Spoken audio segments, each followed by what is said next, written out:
C'est une exploitation de polyculture élevage lait. Donc on a 120 hectares de culture. On fait de la céréale, donc du blé, du colza, de l'orge, du maïs et du lin. Et il y a 40 hectares de prairies quand même destinés à l'élevage.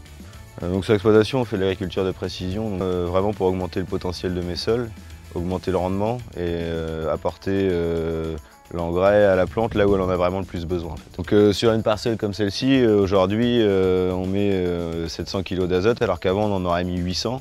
On a gagné 100 kg d'azote, donc pour nous économiquement c'est plus rentable et on n'a pas perdu en rendement. En fait. Il y a la partie économique bien sûr, mais il y a aussi la partie écologique. C'est-à-dire que si la plante ou même le sol n'a pas besoin de cet engrais-là, on ne va pas le mettre, alors qu'avant on le mettait systématiquement.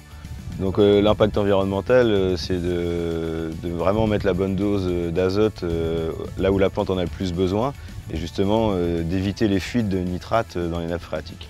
Donc en fait en pratique on a une carte, une image qu'on introduit dans notre console et c'est notre console qui va gérer le distributeur d'engrais. Donc quand on passe sur les zones, en fait, il réduit ou il augmente la dose en fonction du potentiel du blé. Donc on a une équipe dédiée sur l'agriculture de précision de 9 personnes au niveau de la coopérative. L'objectif c'est d'accompagner l'agriculteur dans sa démarche puisque c'est vraiment une approche globale sur l'exploitation.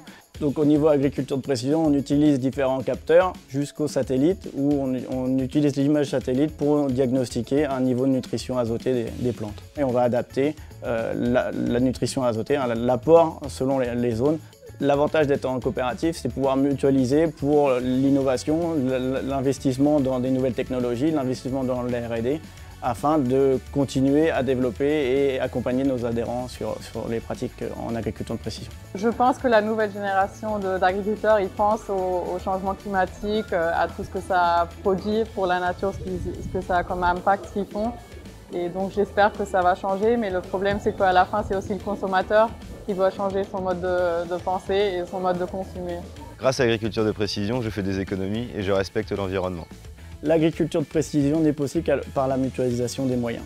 Les agriculteurs doivent changer leur mode de production, mais aussi les consommateurs doivent changer leur mode de consommation.